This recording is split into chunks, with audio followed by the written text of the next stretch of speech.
Om Namo Bhagavate Vasudevaya. Reading from Srimad Bhagavad Gita as it is, chapter 3, Karma Yoga, text number 31. Ye me matamidam nityam anutishtanti manavaha shraddhavanto nasuyanto mucyante tepi karmabhihi. Translation and purport by His Divine Grace A.C. Bhaktivedanta Swami Srila Prabhupada ki jai. Translation: one who executes his duties according to my injunctions and who follows this teaching faithfully without envy becomes free from the bondage of fruitive actions. Purport by Srila Prabhupada. The injunction of the Supreme Personality of Godhead, Krishna, is the essence of all Vedic wisdom and therefore is eternally true without exception. As the Vedas are eternal, so this truth of Krishna consciousness is also eternal. One should have firm faith in this injunction without envying the Lord. There are many philosophers who write comments on the Bhagavad Gita but have no faith in Krishna. They will never be liberated from the bondage of fruitive action. But an ordinary man with firm faith in the eternal injunctions of the Lord, even though unable to execute such orders, becomes liberated from the bondage of the law of karma. In the beginning of Krishna consciousness, one may not fully discharge the injunctions of the Lord, but because one is not resentful of this principle and works sincerely without consideration of defeat and hopelessness, he will surely be promoted to the stage of pure Krishna consciousness. Thus ends the Bhaktivedanta.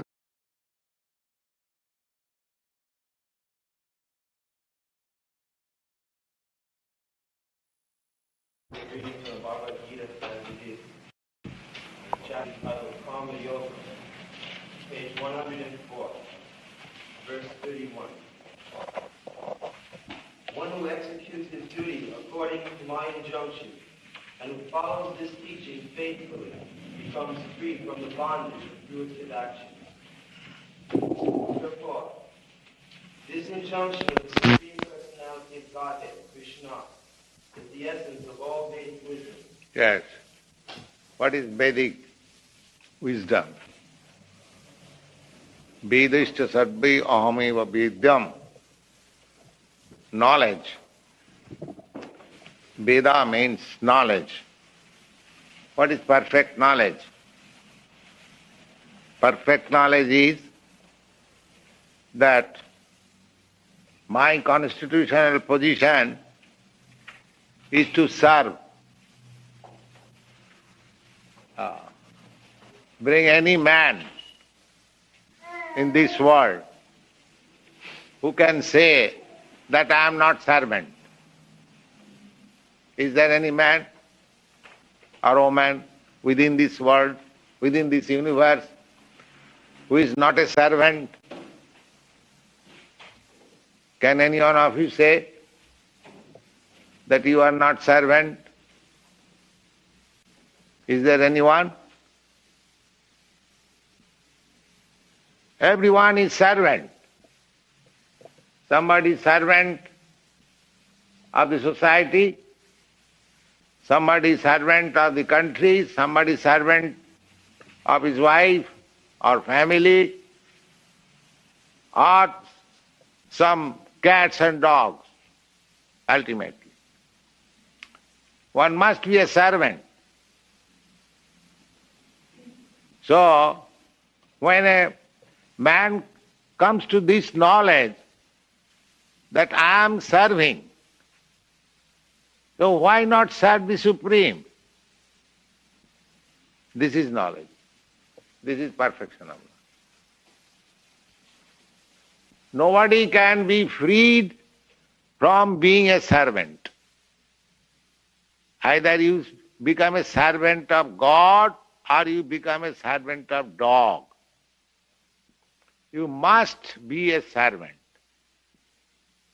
So the intelligent person, a wise person, he prefers to servant of God instead of becoming servant of dog.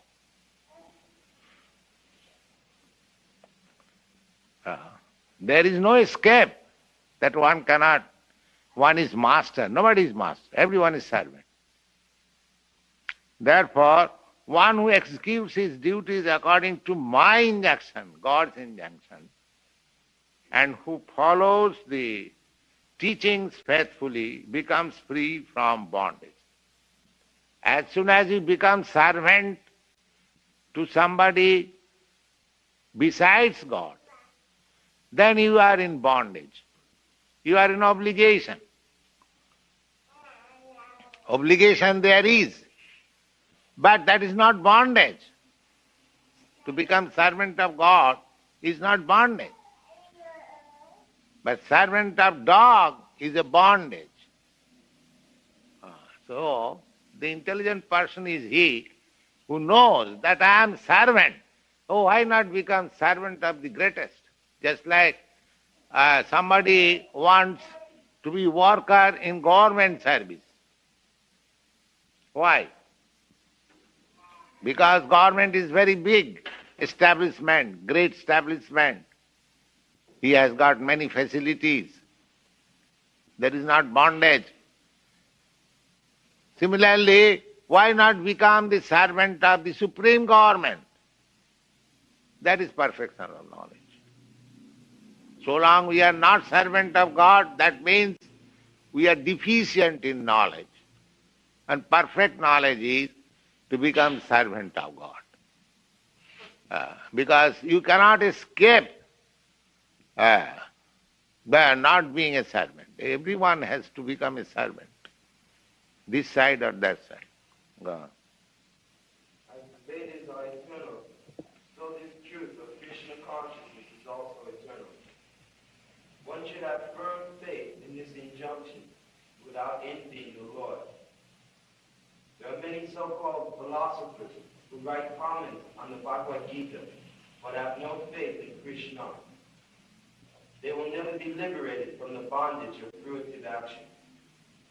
But an ordinary man with firm faith in the eternal injunctions of the Lord, even though unable to execute such orders, becomes liberated from the bondage of the law of karma.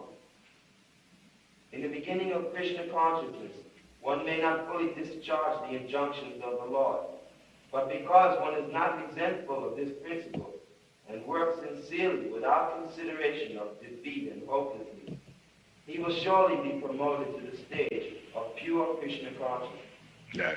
In the beginning there may be some failure. That is quite natural. Just a child is trying to stand. He may fall down.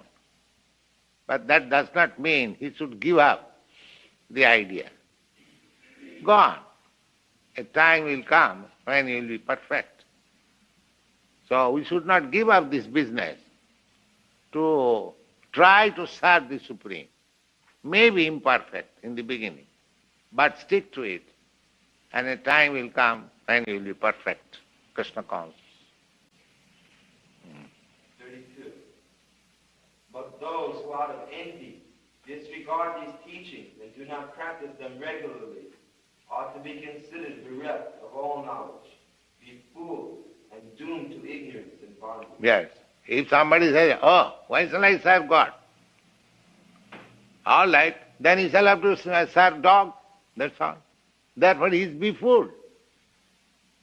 He does not know that he has to serve somebody. His constitutional position is like that. He cannot escape. Therefore, if he denies to serve God, Krishna, then he has to serve Maya, illusion, in the hope that I have become the master. Just like in your country, the President Johnson was the master. Actually, he was not the master. He was the servant of the country. Now the country has dismissed him. He is no longer master. So our mastership in this material world is like that. Actually, we are servant, but we are thinking master. In a family, I am servant of my wife, I am servant of my children, I am servant of my servants, but I am thinking I am master. I am master of this family. I am master of this country, I am master of this society. Nobody is master. The Chaitanya Chaitamrita says therefore, the master is only Krishna. Ekulak Ishwar Krishna Arsha Bhritta. Only Krishna or God is master and everyone is servant. Jare jaiche nachaye se toiche kar nitta. Each servant is dancing according to the order of the Supreme. That's all. Nobody is master. So, this false conception of becoming master is called Maya, illusion. Nobody is master. Therefore, one who disagrees to become servant of God, he is befooled, it is said. But those who, out of envy, he is constitutionally servant, but he is envious. Why shall I become God's servant? I shall become God. You see, everyone is claiming, everyone is God. Why? What is the use of becoming servant of God? I am God. This is enviousness. So, if one refuses to serve God and becomes envious, disregard these teachings and do not practice them regularly, are to be considered bereft of all knowledge. Because he is servant, but he is thinking, I am master, I am not serving anyone. This is Maya, bereft of all knowledge. Go on. 33. Even a man of knowledge acts according to his own nature, for everyone follows his nature. What can repression accomplish? So at least he is servant of his nature. There are three kinds of material modes of nature. Somebody is in goodness, somebody is in passion, somebody is in ignorance. So in ignorance, somebody say he is intoxicated. He is servant of some intoxication. But he is thinking after being intoxicated, I am God. I am master. You see? This is called befooling. He is befooled. He is servant of intoxication and he is thinking, I am God. Just see. Is it not a farce? By meditation, he will become God. If you are God, why you are meditating? Therefore, they are befooled. The direct process is take to Krishna consciousness, I am eternal servant of God. Let me take to this business. Finish. Perfect knowledge. Go on. 34. Attraction and repulsion to sense objects are felt by embodied beings. But one should not fall under the control of senses and sense objects, because they are stumbling blocks on the path of self-realization. 35. It is far better to discharge one's prescribed duties, even though they may be faulty, than another's duties. Destruction in the course of performing one's own duty is better than engaging in another's duty, for to follow another's path is dangerous. 36. Arjuna said, O descendants of Krishna, by what is one impelled to sinful acts, even unwillingly, as if engaged by force? Here, Krishna says that distraction in the course of performing one's own duty is better than engaging in another's duty, for to follow another's path is dangerous. Now, Arjuna was a military man, a Kshatriya. His business was to fight for the good cause. But in the battlefield, he thought that why should I engage myself in this killing business? Better retire from it. If I don't get my kingdom, I shall rather beg. This begging business is for us, just like we are sannyasi or a Brahmin. We are allowed to beg. We are not, of course, begging as professional beggar, but we introduce ourselves as beggar. The Vedic culture is that a sannyasi, when he comes to beg in a householder's house, he receives him very respectfully, and whatever he wants, they want to supply. But they do not want anything. But the introduction is that they take this opportunity of sitting in a householder's home and talk about Krishna consciousness. That is their real business. They are not beggars. Anyway, this begging business is not for a householder or a military man. Therefore Krishna says that don't try to imitate the business of a sannyasi, of a Brahmin. You are Kshatriya. Your duty is to fight, so you should follow your own prescribed duty. Don't try to imitate others.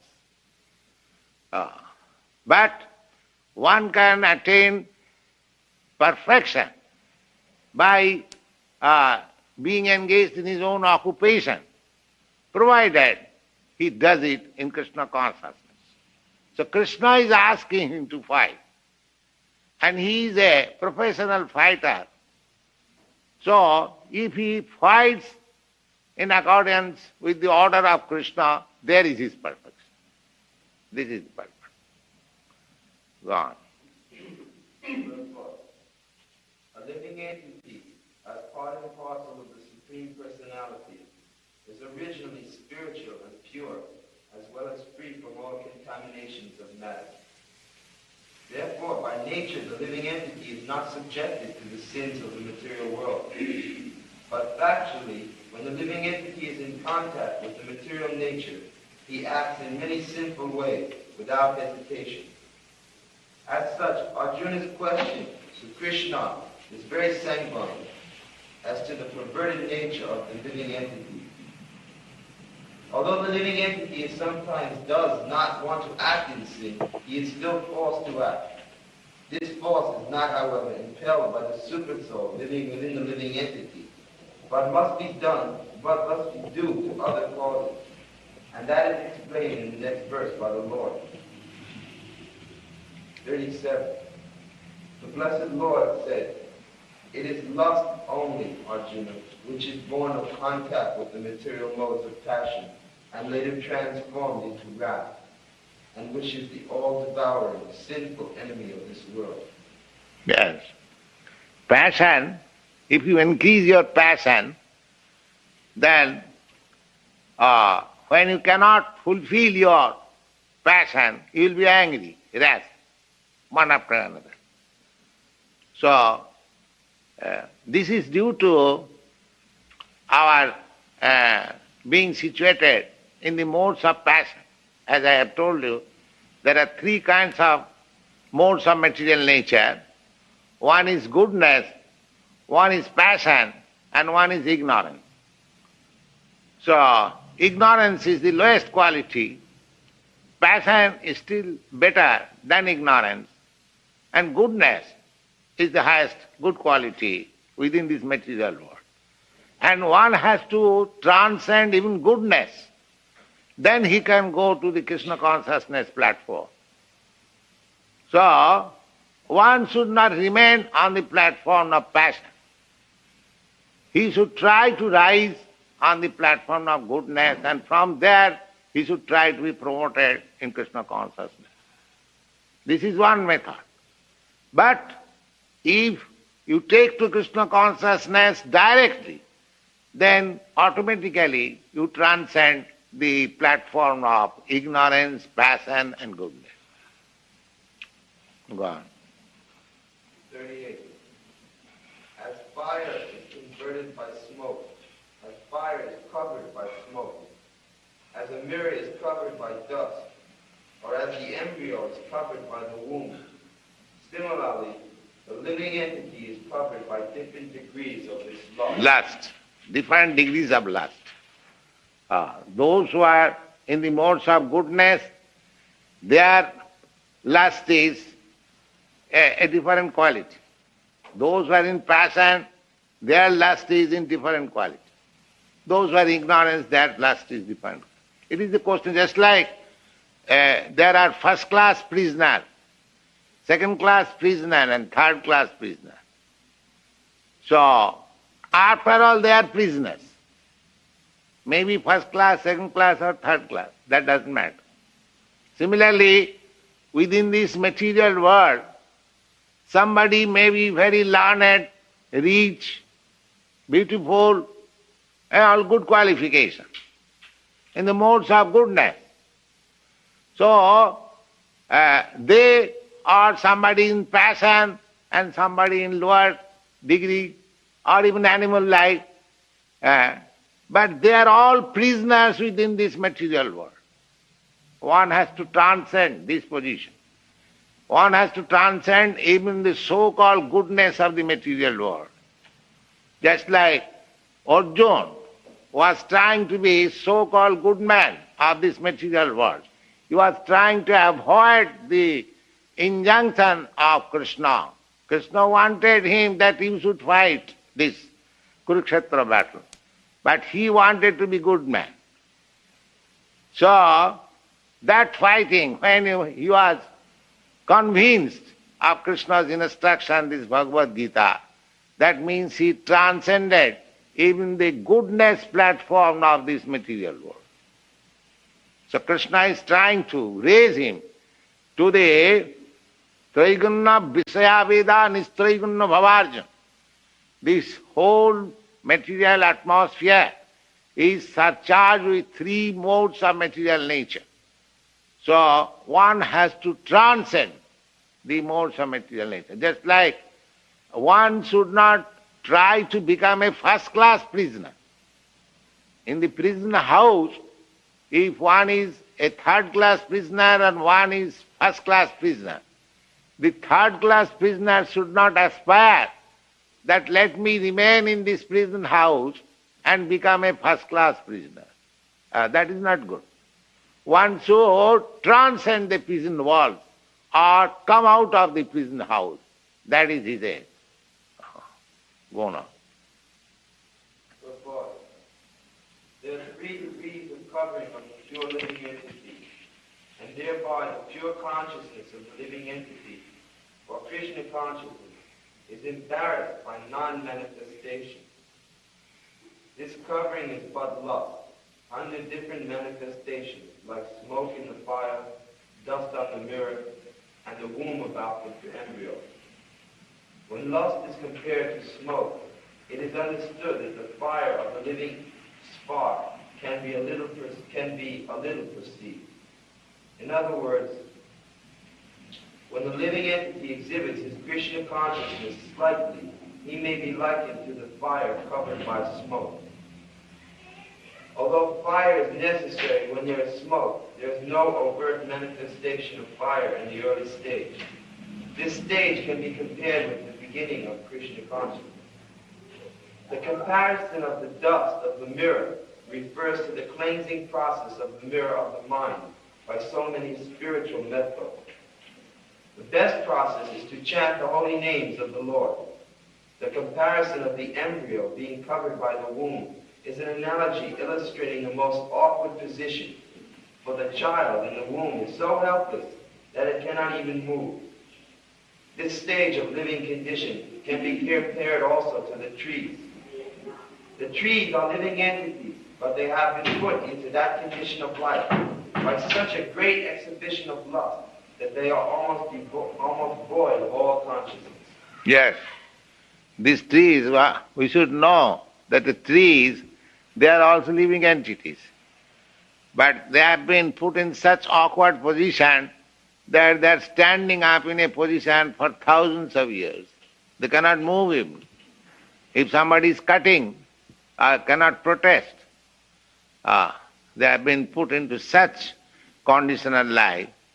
If somebody is coming to do some harm, they cannot go away. So, the most abominable conditional life is the trees. Go on. The covered mirror is compared to the birds and beasts, and smoke-covered fire is compared to the human being. Yes, the birds and beasts, they can move. They can protect themselves from somebody who is coming to hurt. But still, they have no knowledge. They seem a little better than the trees. Gone.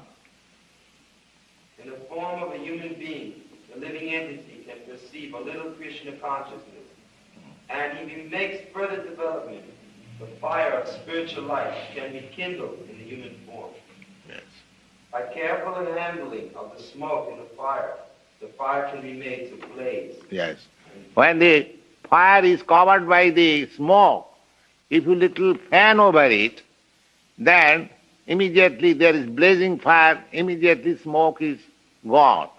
Similarly, Krishna consciousness or God consciousness is in every living entity, especially human being, there is, even in the aborigines, those who are called uncivilized, they are also offering some respect to the seas, to the thunderbolt, to a big mountain, something wonderful, they offer, they bow down. That means there is Krishna consciousness. So that's like a fire covered with smoke. Now if you fan it, if you just try to eradicate the smoke, the fire will come out. So we should take advantage. We have got now this consciousness, God consciousness. Therefore, in every human society, there is some sort of religious propaganda. Try to understand God. So we should take advantage of it. But instead of taking advantage of this opportunity, we have declared God is dead. I am God, this God, that God. So you are not fanning. You are rather going more and more away from God. This should not be done. Therefore, the human form of life is a chance for the living entity to escape the entanglement of material existence.